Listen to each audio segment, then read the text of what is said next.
আসসালামু আলাইকুম। Welcome to our channel স্বাধীন পাঠশালা। প্রিয় অষ্টম শ্রেণীর শিক্ষার্থী বন্ধুরা, আজ আমরা আলোচনা করব সপ্তমতম অধ্যায়ে এ হোল ইন দ্য ফ্রেন্ডস এর 7.2.3 নিয়ে। রিড দ্য টেক্সটটি পড়ো। ইন অ্যাক্টিভিটি 7.2.2 অ্যাগেন অর্থাৎ 2.2.2 এই প্যাসেজটি আমাদের পুনরায় পড়তে বলেছে। দেন তারপর রাইট দ্য হাইলাইটেড ওয়ার্ডস, তারপর হচ্ছে যে শব্দগুলো হাইলাইট করা আছে অর্থাৎ মোটা অক্ষরে লেখা আছে সেই শব্দগুলো লিখো। What time this words or phrase refers to, অর্থাৎ কোন সময় নির্দেশ করে এই শব্দগুলো অথবা শব্দগুচ্ছগুলো দ্বারা কোন সময় নির্দেশ করে সেগুলো লিখো। অ্যান্ড এবং হোয়াট ফর্মস অফ ভার্ভ, এবং কোন ভার্বের কোন ফর্মে পড়ে দেয়ার আর দেয়ার ইন দ্য সেন্টেন্স, অর্থাৎ ওই সেন্টেন্সগুলো Shaoli has used to express, অর্থাৎ শাওলি যে শব্দগুলো ব্যবহার করে প্রকাশ করতে চেয়েছে দিস টাইমস এই সময়গুলো ইন দ্য গিভেন কলামস, অর্থাৎ সেগুলো নিচের কলামে লিখো। ফাইনালি অবশেষে check whether all the verb form are used correctly or not, তারপর চেক করো সমস্ত ভার্বের ফর্মগুলা সঠিকভাবে ব্যবহৃত হয়েছে কিনা। অর্থাৎ আমাদের নিচে একটি ছক দেওয়া আছে, এই ছকে আমাদের যেটা বলা আছে সেটা হচ্ছে the highlighted words in the story, অর্থাৎ আমরা যে প্যাসেজটা পড়েছি এই প্যাসেজের মধ্যে কিছু হাইলাইট শব্দ পেয়েছিলাম। যেমন আমরা যদি দেখি তাহলে এই যে এইখানে আমরা প্রথমে প্যাসেজের প্রথমে আসি, প্যাসেজের প্রথমে একটু খেয়াল করো প্রিয় শিক্ষার্থী বন্ধুরা, এই যেখানে আমরা একটা হাইলাইটেড শব্দ পাচ্ছি ফর অ্যাবাউট এ মান্থ, তারপর হচ্ছে পাস্ট 2 মান্থ, তারপরে দেওয়া আছে হচ্ছে আমাদের বিফোর, তারপরে আমরা দেখতে পাচ্ছি এখানে নাও দেওয়া আছে, তারপরে দেওয়া আছে যে রিসেন্টলি, তারপর হচ্ছে কারেন্টলি। এই যে শব্দগুলো যেগুলো দেওয়া আছে অর্থাৎ মোটা অক্ষরে লেখা, তারপরে যে পাশে দেওয়া আছে ফ্রম টুমরো, এই যে মোটা অক্ষরের যে লেখা শব্দগুলো দেওয়া আছে এই হাইলাইটেড শব্দগুলো আমাদেরকে এই কলামে লিখতে বলেছে। অর্থাৎ এই যে এখানে যেমন এই যে ফর অ্যাবাউট এ মান্থ এখানে আমাদের লেখা আছে হাইলাইটেড শব্দগুলো।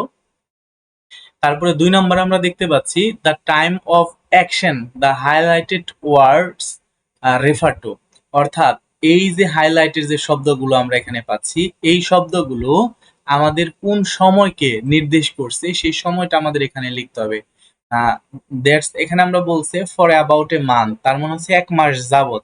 বলছে it means the work started before a month and still is going on, অর্থাৎ এখানে যে কথাটা বলছে সেটা হলো 1 মাস পূর্বে এই কাজটি শুরু হয়েছিল এবং এখন পর্যন্ত এই কাজটি চলছে।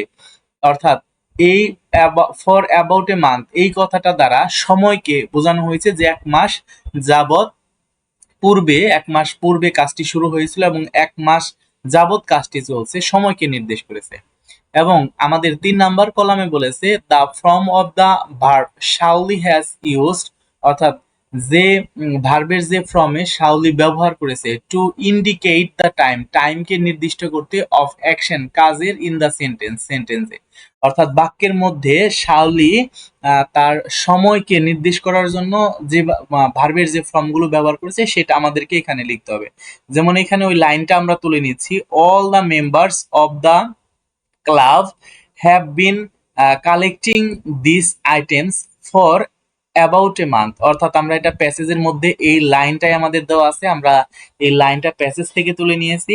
এবং আমাদেরকে এখানে ভার্বের যে গঠন শাওলি যেটি সময় নির্দেশ করার জন্য ব্যবহার করেছে সেটা এখানে লেখা আছে। যেমন হিয়ার এখানে দ্য ভার্ব ফর্ম ইজ, ভার্বের রূপটা হলো হ্যাভ বিন কালেক্টিং, তার মানে এখানে আমরা পাচ্ছি কি হ্যাভ বিন এবং ভার্বের সাথে আইএনজি, তার মানে have been plus verb plus ING, অর্থাৎ এখানে ভার্বের যে রূপ সেটা আমাদেরকে লিখতে বলেছে। এবং 4 নাম্বার ঘরে আমাদের যেটা বলেছে the correct form of verb, ভার্বের সঠিক রূপ লিখতে হবে ইফ নিডেড যদি প্রয়োজন হয়, right otherwise keep it blank, অর্থাৎ যদি এইখানে ভার্ব লেখাগুলো ভুল হয়, অর্থাৎ 3 নাম্বার কলামে যদি আমাদের ভার্বের ব্যবহার করা ভুল হয় তাহলে আমরা 4 নাম্বার কলামে সঠিকটা ব্যবহার করব, তার মানে হচ্ছে কারেক্টটা আমরা ব্যবহার করব। আর যদি এখানে সঠিক হয়ে থাকে তাহলে আমাদের আর নতুন করে এটা লিখতে হবে না, তাহলে আমরা একটা ব্ল্যাঙ্ক রেখে যাবো অর্থাৎ ফাঁকা রেখে যাব। এই ছিল হচ্ছে আমাদের 1 নাম্বার উদাহরণ, যেটা আমাদের বইতে অলরেডি করা আছে। আমাদেরকে যেটা করতে হবে 2 নাম্বার থেকে আমাদেরকে করতে হবে। তো আমাদের এখানে মোট 7টি ঘর দেওয়া আছে এবং একটা করা আছে এবং বাকিগুলো ফাঁকা। আমাদেরকে এটা পূরণ করতে হবে। তো আমি সরাসরি উত্তরে চলে যাচ্ছি। প্রিয় শিক্ষার্থী বন্ধুরা, 1 নাম্বারটা আমরা ইতিমধ্যে করে ফেলেছি। এ পর্যায়ে আমরা দেখব 2 নাম্বারটি। তো 2 নাম্বারে আমাদের প্যাসেজের মধ্যে মোটা অক্ষরে লেখা ছিল পাস টু মান্থ, অর্থাৎ 2 মাস যাবত। তো এখানে 2 মাস যাবত আমাদের যে সময়টা নির্দেশ করে সেটা হচ্ছে ইট মিনস, এটা দ্বারা বোঝায় দা ডোনেশন প্রোগ্রাম, অর্থাৎ এই দানের অনুষ্ঠানটি lasted for the last 2 month, অর্থাৎ গত 2 মাস যাবত স্থায়ী হয়েছিল বা 2 মাস আগে থেকে এটা শুরু হয়েছিল। আর এখানে আমাদের যে লাইনটি দেওয়া আছে, বইয়ের লাইনটা দেওয়া আছে, দা ক্লাব মেম্বার্স, ক্লাবের সদস্যরা are preparing for this donation program, অর্থাৎ এই দানের অনুষ্ঠানের জন্য তারা প্রস্তুতি নিচ্ছে ফর দ্য পাস্ট 2 মান্থ, গত 2 মাস যাবত। তো এখানে টেন্সের যে ব্যবহারটা আছে হেয়ার, এখানে the verb from is, sorry এখানে ফ্রম বানানটা ভুল হয়েছে, এখানে হবে F O R M, from. আর অর্থাৎ am is are plus V plus ING, অর্থাৎ am is are plus verb plus I N G, তার মানে হচ্ছে এটা প্রেজেন্ট কন্টিনিউয়াস টেন্স। কিন্তু আমাদের এখানে আমাদের এই বাক্যটি অর্থাৎ ভার্বের যে ফর্মটি আছে, ফর্মটি আমাদের ভুল হয়েছে, আমাদের বইতে ভুল দেওয়া আছে।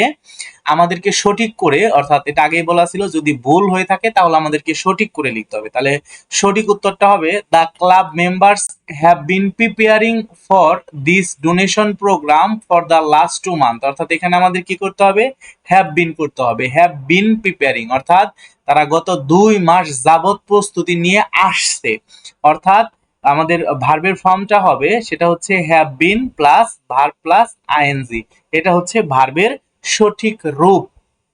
এটা ছিল আমাদের 2 নাম্বার। তো আমরা এখন দেখব 3 নাম্বারটি। 3 নাম্বার আমাদের বইতে মোটা অক্ষরে লেখা ছিল হচ্ছে বিফোর, পূর্বে। তো এটা আমাদের এখানে যে সময় নির্দেশক হিসেবে ব্যবহার করেছে সেটা হলো ইট মিনস, এটা দ্বারা বোঝানো হয়েছে এ discussion took place before the plan was finally taken, অর্থাৎ এই যে আমাদের পরিকল্পনাটি এটা চূড়ান্তভাবে গ্রহণ করার পূর্বে এটা নিয়ে অনেক আলোচনা বা পরিকল্পনা হয়েছে।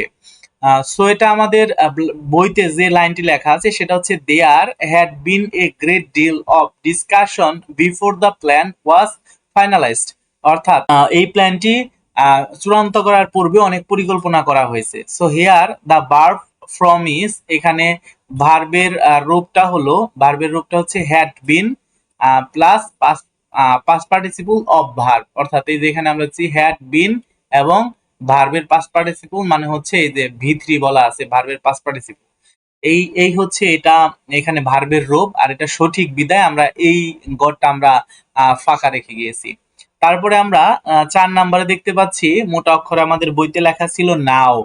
সো নাও কি অর্থে ব্যবহার করা হয়েছে, সময়ের কোন নির্দেশনা ব্যবহার করেছে সেটা আমরা এখন দেখব। ইট মিনস, এটা দ্বারা বোঝায় হোয়াট ইজ হ্যাপেনিং, কি ঘটছে, এট প্রেজেন্ট, বর্তমানে, অন দা ভিক্টোরি ডে, বিজয় দিবসের দিন, এই দিনটিতে কি ঘটছে, এই কথাটা ব্যবহার করার জন্য এখানে বলছে। আর বইতে আমাদের যেভাবে লেখা আছে নাও, বর্তমানে শাওলি ইজ ওয়ান্ডারিং অ্যারাউন্ড, অর্থাৎ শাওলি, এখানে ওয়ান্ডারিং শব্দের অর্থ হচ্ছে ঘুরে বেড়ানো, তাহলে শাওলি ঘুরে বেড়াচ্ছে অ্যারাউন্ড, চারদিকে, দা স্কুল ক্যাম্পাস, বিদ্যালয় ক্যাম্পাসের চারদিকে ঘুরে বেড়াচ্ছে, ক্যাপচারিং মেমোরিজ, অর্থাৎ সে স্মৃতি ধরে রাখছে, উইথ আর ক্যামেরা, তার ক্যামেরা দিয়ে।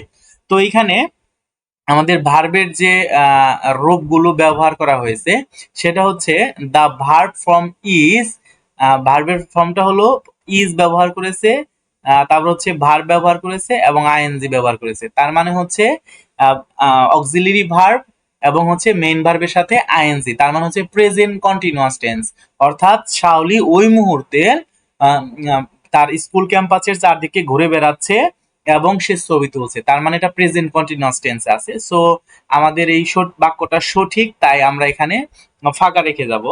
তারপরে আমরা 5 নাম্বারে দেখতে পাচ্ছি আমাদের মোটা অক্ষরে লেখা আছে হচ্ছে রিসেন্টলি, সম্প্রতি বা বর্তমানে। সো এটা আমাদের বইতে যে সময়ের জন্য ব্যবহার করা হয়েছে সেটা হচ্ছে ইট মিনস দ্য চিফ গেস্ট, অর্থাৎ প্রধান যে অতিথি, হ্যাজ রিসিভড, গ্রহণ করেছে, হিজ পজিশন তার অবস্থান অনলি রিসেন্টলি মানে সে সম্প্রতি বা বর্তমানে সে তার অবস্থানটি গ্রহণ করেছে। আমাদের বইতে এই লাইনটা যেভাবে আছে সেটা হচ্ছে অনলি রিসেন্টলি সম্প্রতি বা বর্তমানে have I been appointed to the position, অর্থাৎ আমি সম্প্রতি বা বর্তমানে এই অবস্থানটি গ্রহণ করেছি that I am currently occupying, অর্থাৎ আমি যে দায়িত্বটি বর্তমানে পালন করছি সেখানে আমি কয়েকদিন যাবত এসেছি।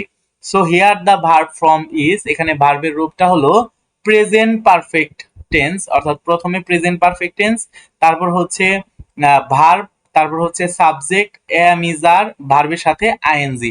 অর্থাৎ এখানে দেওয়া আছে হচ্ছে প্রেজেন্ট পারফেক্ট, যেমন হচ্ছে হ্যাভ, তারপর হচ্ছে আই, তারপর আছে বিন, অর্থাৎ এটা হচ্ছে প্রেজেন্ট পারফেক্ট টেন্স, এবং তারপরে আমাদের যেটা দেওয়া আছে সেটা হচ্ছে এম এবং ভার্বের সাথে আইএনজি। তার মানে এখানে আই এম কারেন্টলি অকুপাইং, ভার্বের সাথে আইএনজি, তার মানে প্রেজেন্ট পারফেক্ট এবং হচ্ছে প্রেজেন্ট কন্টিনিউয়াস টেন্স, এই দুইটি টেন্সের সমন্বয়ে এই বাক্যটি আমাদের লেখা হয়েছে। তারপরে আমরা 6 নম্বরে দেখতে পাচ্ছি কারেন্টলি, বর্তমানে। এটা দ্বারা বোঝানো হয়েছে ইট মিনস হোয়াট পজিশন, কোন অবস্থানে, he is occupying at present, অর্থাৎ বর্তমানে সে কোন অবস্থানে তার দায়িত্ব পালন করছে। তো এটা আমাদের বইতে যেটা দেওয়া আছে আগের লাইনটাই, অর্থাৎ 5 নাম্বার এবং 6 নাম্বারটা আমাদের সিমিলার। এটা 5 নাম্বার আর 6 নাম্বারটা আমাদের সিমিলার লাইন, এবং ভার্বটাও সিমিলার, যেহেতু একই লাইন তো ভার্বের সাথে আমাদের সবই মিল আছে। সো 5 আর 6 হচ্ছে একই রকম। প্রিয় শিক্ষার্থী বন্ধুরা, আশা করি তোমরা এটা বুঝতে পেরেছো। আর 7 নাম্বারটা হচ্ছে ফ্রম টুমরো, অর্থাৎ আগামীকাল থেকে, এটা ভবিষ্যৎকালকে নির্দেশ করেছে। ইট মিনস, এটা দ্বারা বুঝিয়েছে what all are going to do from the next day, অর্থাৎ কি আগামীকালকে থেকে হতে যাচ্ছে, অর্থাৎ এটা ভবিষ্যৎকালকে নির্দেশ করা হয়েছে।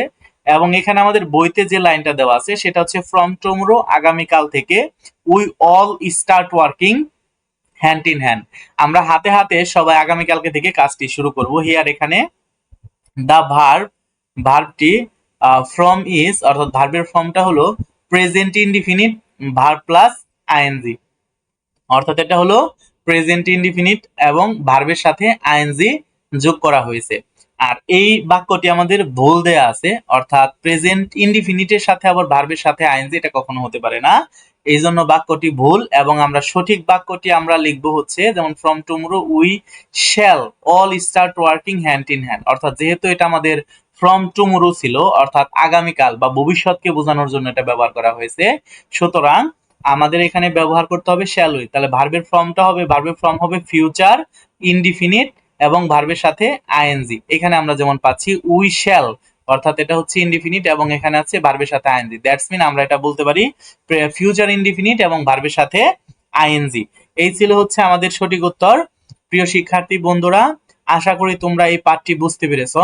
আমাদের ভিডিও তোমাদের ভালো লেগে থাকলে আমাদের চ্যানেলটিকে একটি সাবস্ক্রাইব করবে, পরবর্তী ভিডিওর জন্য লাইক করবে।